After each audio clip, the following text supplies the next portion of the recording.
Lost Ark's Endgame is a progression dance like none other. Maybe you're excited, but I bet a fair number of you are overwhelmed. Hey there friends, it's Codiak here. Welcome back to Legacy Gaming. Today, I want to help ease your minds and share a guide for casual and hardcore players alike so you know exactly what you can or should do when you reach 50 and are ready for the endgame.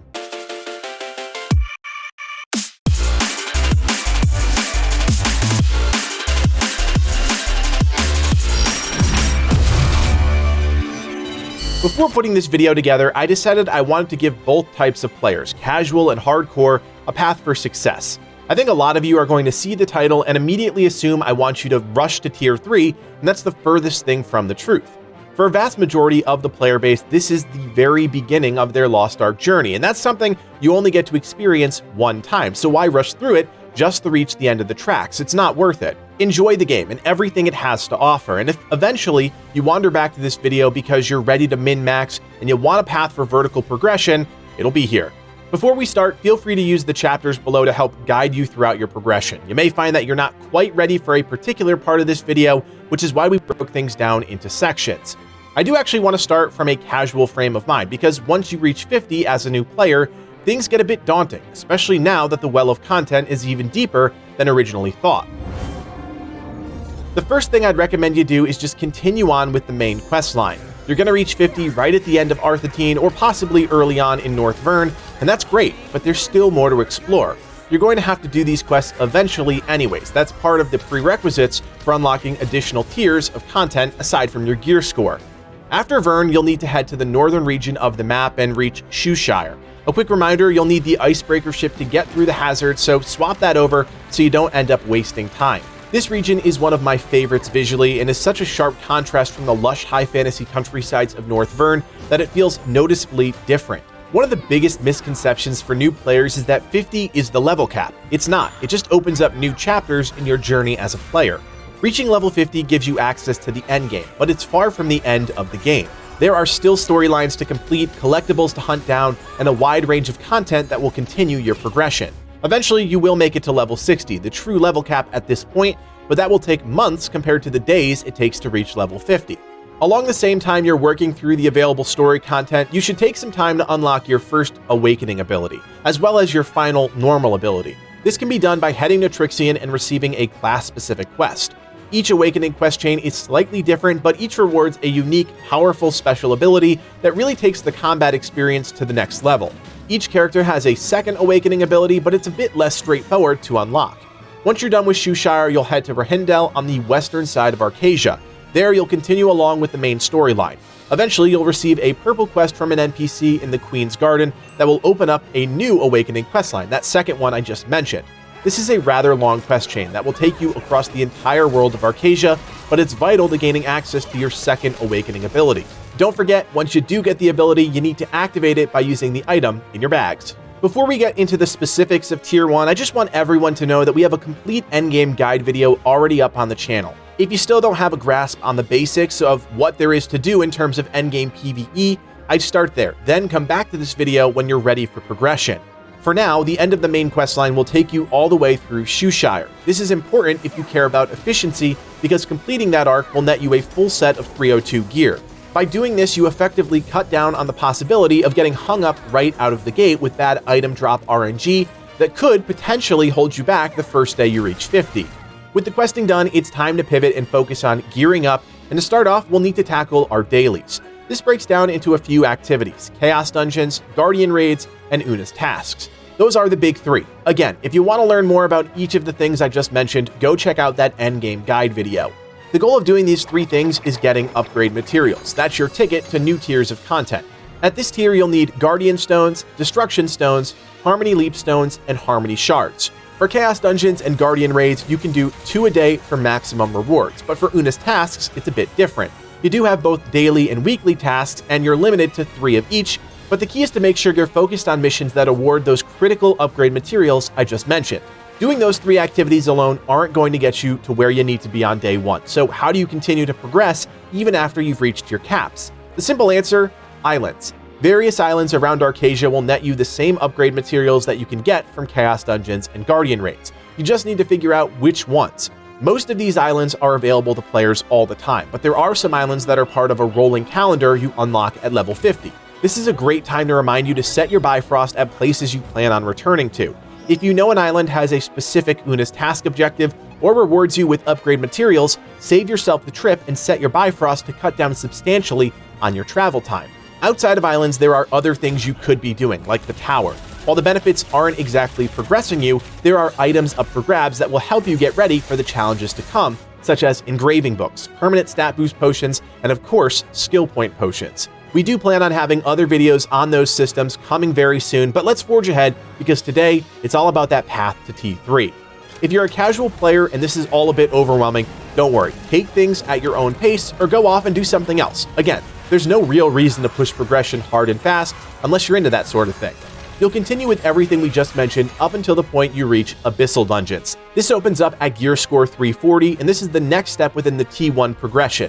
You don't need to do a lot of honing to get to this point. If you push past 340, it's no big deal. You can always use the gear transfer system to move stats from one item to another. This is easy enough to do at the same tier. Just go to the honing NPC, click the transfer tab, and start moving your stats over. This does cost some silver, but it really shouldn't hold you back from utilizing this system in any way. A small note, if you jump straight into Chaos Dungeons and Guardian Raids at level 50 and don't complete the Vern quest line, you won't have access to Abyssal Dungeons, which is why it's important to continue the storyline.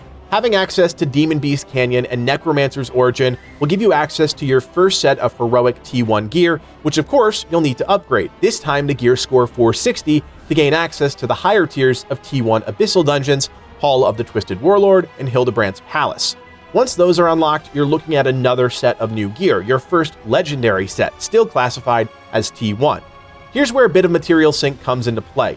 You'll need to keep doing your dailies and keep chipping away at islands because you'll need any and all upgrade resources required to hone your new legendary armor set. You can choose to keep your heroic set and upgrade that if you wish, because once you enter tier 2, any of that tier 1 armor degrades anyways.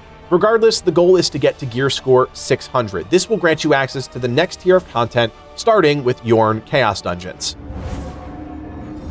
If you were able to wrap your heads around the T1 progression path, I've got good news. The T2 path is very similar. Don't get too attached to your gear because, as you'll discover, we'll upgrade consistently up until the very end.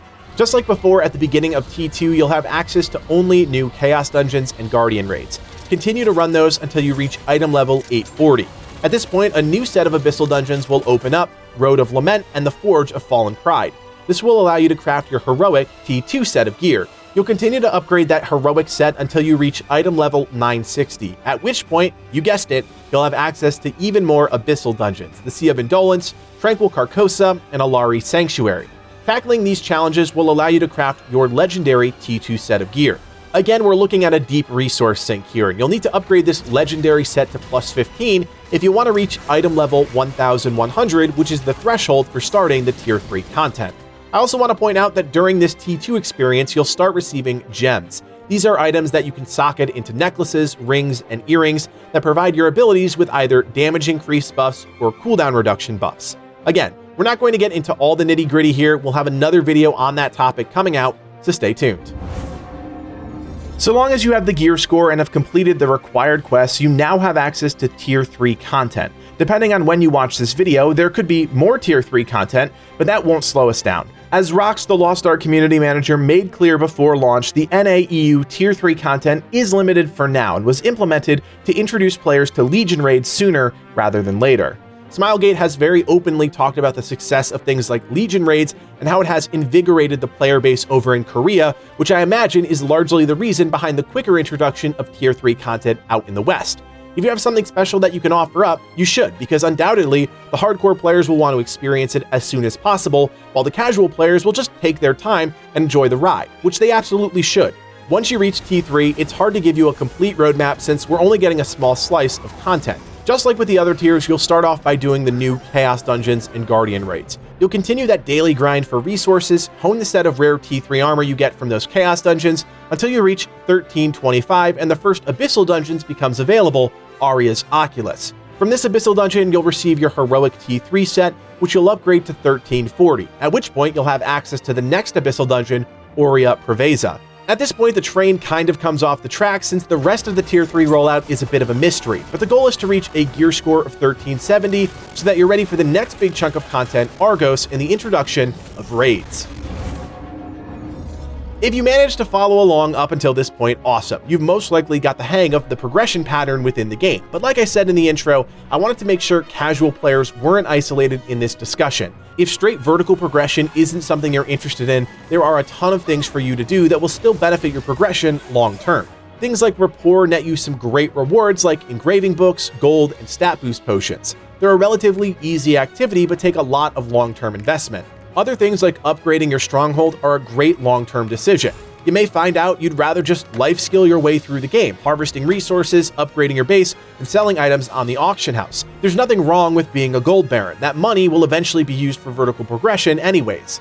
I would also just say tapping into the social aspect of the game is a great thing to experience. That rolling calendar of events offers a ton of opportunity to play with other people outside of high-stress dungeons and raids, and while some events are better than others, there's always some sort of reward you could be chasing. Bottom line, and I'm going to start saying this in every video, play the game you want to play it. These guides are designed as tools to help you be more efficient, but there's nothing wrong with playing and making mistakes yourself, learning from those mistakes, and moving forward. So there you have it, friends, the perfect path to vertical progression in Lost Ark. Of course, if you have any questions, leave us a comment in the section below. We'll do our absolute best to help you through any progression woes. Better yet, if you're still confused and you're looking for some help, come join us on Discord. Legacy Gaming has one of the largest and most helpful communities in Lost Ark. With a group of over 4,000, there's no shortage of people willing to help, answer questions, and walk you through everything the game has to offer. Check out the link in the description to join today. Finally, if you like everything we're doing here at Legacy Gaming and you want to help us out even more, you can do so by becoming a member. For just a couple bucks, you're helping Livin and I achieve our dreams of becoming full-time content creators. Check out the join button below to learn more. My name is Codiak, and from everyone here at Legacy Gaming, thanks for watching, and play on.